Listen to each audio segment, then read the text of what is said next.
Can you hear me? Yes, it's on. Great. Thanks so much, everybody, for coming. Thanks to Director General Grossi, Director General Magwood for joining us for this press avail. Let me just start by saying this is an honor for the United States to be able to host this nuclear power ministerial.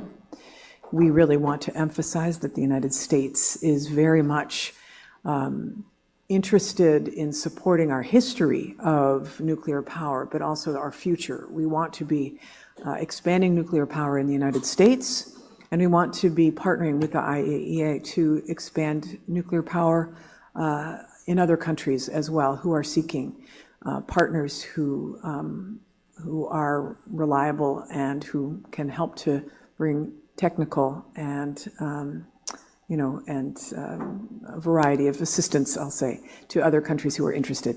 It is a great moment for us to be considering nuclear power in the context of climate and nuclear power in the context of energy security.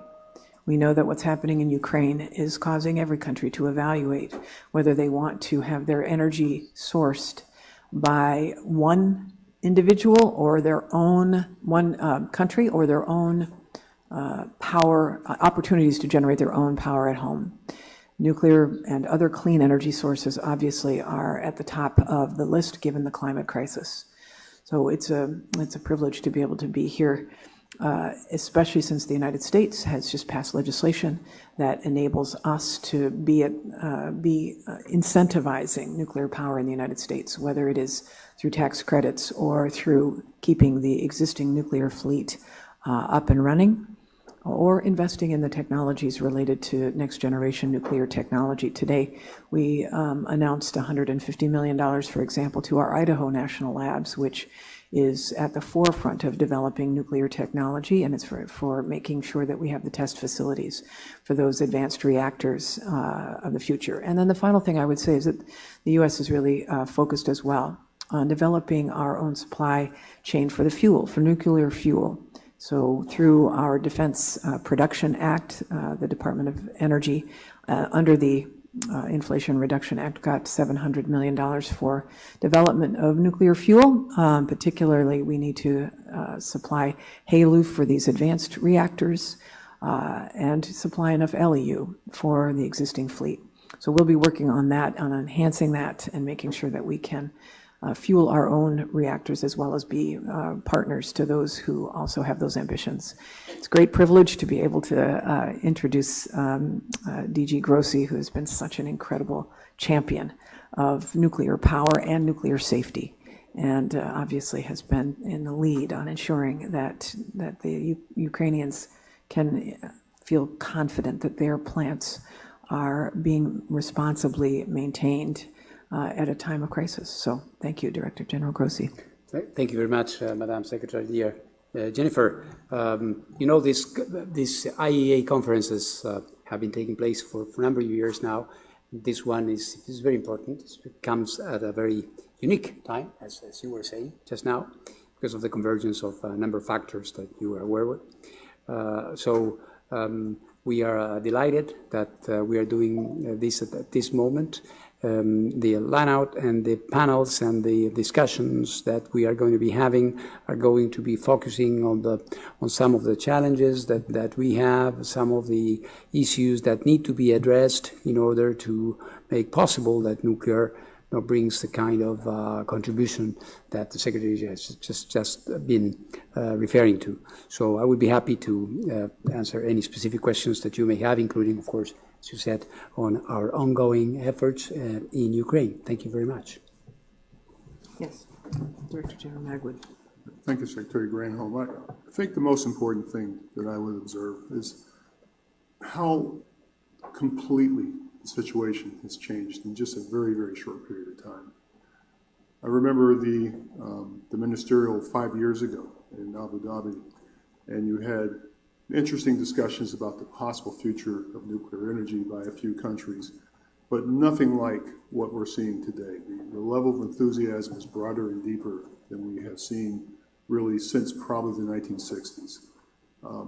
It's probably something that people who are not in the sector, not cognizant of what's been going on, really can't appreciate. So for someone like myself that spent my career in the nuclear area, I can tell you this is unquestionably the most exciting, the most promising, the most energized period of nuclear development I've seen in my time. And what's most interesting about that is that when I was at the Department of Energy a million years ago, the people who were pushing for nuclear energy, who were developing the technologies, were all people in the government sector, government laboratories, government ministries. And today, it's the private sector. Private sector fueled by people like Mr. Gates, who spoke today. People who are taking their resources, their talent, and their energy to invest and push forward with nuclear technology for one simple reason. And if you talk to them, they'll tell you this. Because they think it's necessary to save the world. That is why they're doing it. They're not doing it because they particularly love nuclear power or they have some vested interest. They think it's the way forward. And I, for one, agree with that and look forward to working with both the private sector and the public sector to push this agenda forward to success. And as I mentioned in my remarks, we have some challenges ahead. But there are challenges that I'm absolutely certain that we can meet if we work together in cooperation. And so I appreciate the leadership from Secretary Granholm and her team to advance these causes, and also the Director General Grossi for the work he's done at the IAEA. Thank you. Great. Charisma, you're going to be conducting. Thank you, Secretary. Thank you, distinguished speakers. So just really quickly, just a few ground rules for today's press conference. This is going to be on topic only, so nuclear related to the conference. If you have any other questions, I'm sure you can find a staff member for one of our distinguished guests who would be able to assist you on that. Kindly raise your hand, let us know what outlet that you're from and who you are directing your question to. And with that, we'll get started. Yeah, hi, Ari Natter from Bloomberg. First of all, let me thank you for doing an in-person press conference instead of one by Zoom. My question is for Madam Secretary. Russia provides about 25% of the reactor fuel used in the U.S. Why hasn't the Biden administration placed sanctions on enriched Russian uranium or Rosatom or their subsidiaries? Thank you. Suffice it to say, the United States wants to be able to source its own fuel from ourselves, and that's why we are developing a uranium strategy, both through the Defense Production Act, as I mentioned, as well as seeking an additional large amount by the year end for a more fulsome strategy. So I'm not going to get in front of the administration on what their plans are with respect to additional sanctions. But it's clear we've got to develop our own supply chain in order for our existing reactors to continue to function as well. Hi there, this is James Osborne from the Houston Chronicle. Mr. Magwood, I was wondering, this enthusiasm you're seeing, how much of this is around existing nuclear technology and, like the Chinese are building and other nations as well, and how much of it is around the next generation reactors like Mr. Gates is? How is that sort of working? It's an excellent question. I think it's very fair to say that most of the enthusiasm is really about the next generation, Generation 4, as we call it, but also these small modular reactors, because they present a new model for how nuclear energy can be used. The investment per unit is much smaller. The risk per unit is much smaller. The units can be manufactured in factory, which gives you huge flexibility in terms of quality control. So there's a lot of excitement about these new technologies. But at the same time, it's important to note that there's also recognition that there's a role for the more traditional nuclear power plants as well. And what most countries around the world are planning to build today are the current technology. They're not waiting for the new ones. They're proceeding. So I think we're going to see both. There's a role for both, particularly as we look for hard-to-abate areas like steel manufacturing and chemical processing that require the innovative reactors to provide high-temperature heat. So there's a role for both, and I think both are going to be built and will thrive in this new era. Hi, everyone. Ben Weiss from Exchange Monitor. Thanks for your time. Secretary Granholm, earlier this year, Finland finished up its own geologic repository for spent nuclear fuel. In the U.S., similar efforts have yet to come to fruition, and the only projects close to the end of the regulatory approvals needed to open our privately owned projects. Is the U.S. going to have to rely on commercial interim storage facilities for spent nuclear fuel for the foreseeable future? We are in the process of engaging in conversations with communities on this. We sent out a request for information earlier this year. We got responses back. We are in the process of seeing. But you notice that Finland, when they did this, they had a very strategic plan to work with communities and had a bottom-up strategy. We think that is an excellent type of process to undertake in order to get there. We know that there will have to be a partnership with communities that may be interested. It obviously has to be demonstrated, and it can be demonstrated that the community doesn't have to worry about safety. So that is, it's not a process that happens overnight. Those conversations and the education associated with that takes some time. So we have begun that process. I understand that there are private efforts going on, but we believe that the government has a role in a government repository as well.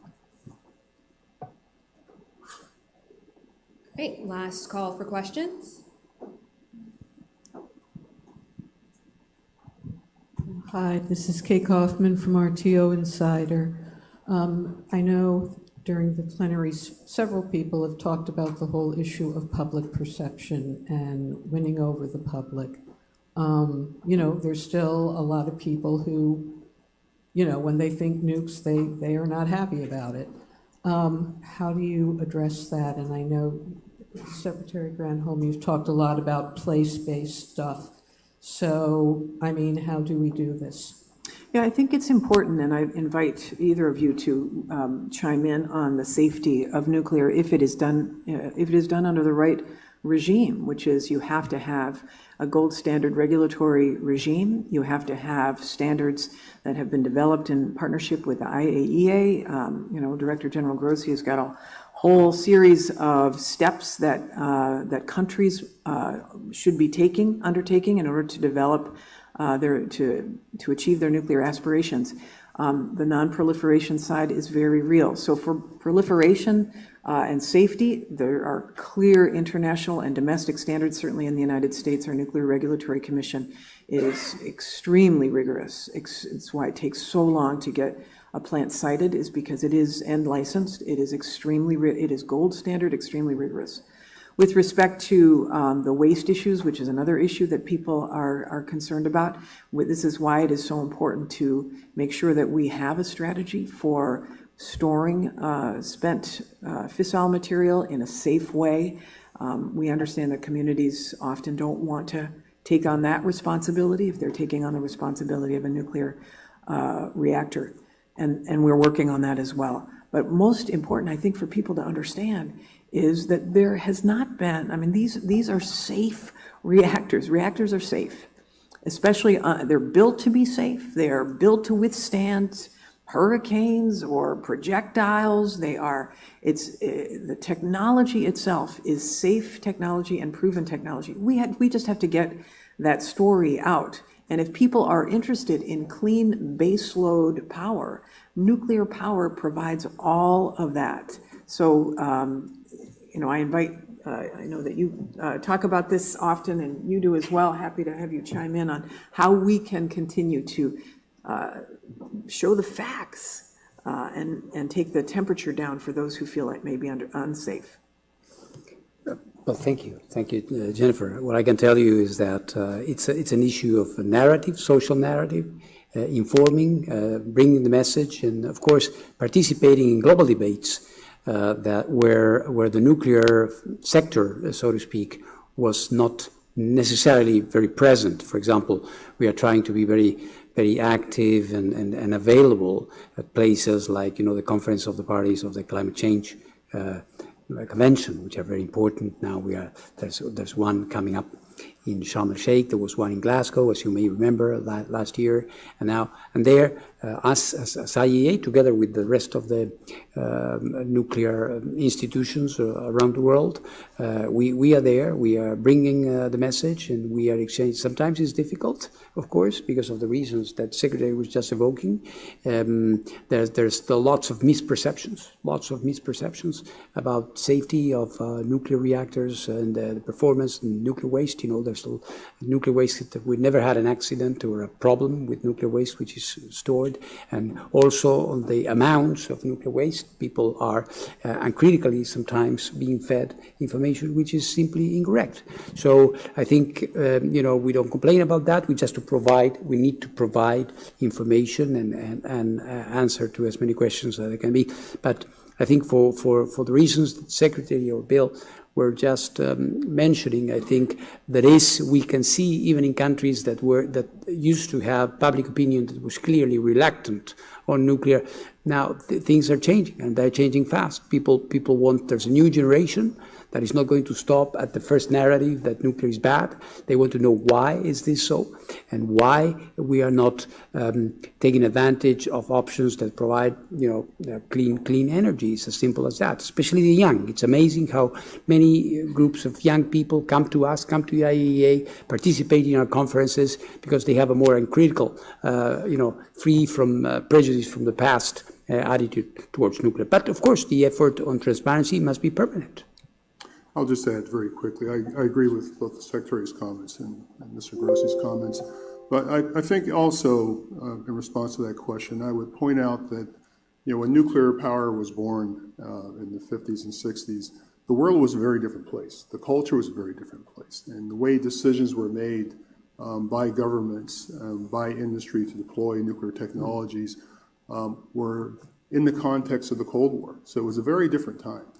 And sometimes, those of us who have been around a while, sometimes I think that we didn't, in the nuclear sector, grow up with the culture in terms of communicating with stakeholders in the public. That has changed a lot in recent years. And I think that people in the nuclear sector completely get it and know that the way they engage with the public and stakeholders in making decisions is going to be the tail of the tape of the future. And because we are spending a lot of effort on this these days, I believe that you're going to find the nuclear sector to be one of the most transparent, one of the most open of all industries, because they've learned that without that kinds of transparency and openness and accessibility, that the public is simply not going to trust nuclear energy. So that is going to be the future, I think. And I think particularly with leaders like Mr. Gates, who are out talking about this, you're going to see the nuclear sector being so much more proactive that it will probably surprise a lot of critics. And I think it'll make a big difference in the public perception. Thank you. So that concludes our press conference. We are going to let our distinguished guests exit before the press leaves. Thank you all so much. Thank you very much. All right. Thank you. Thank you.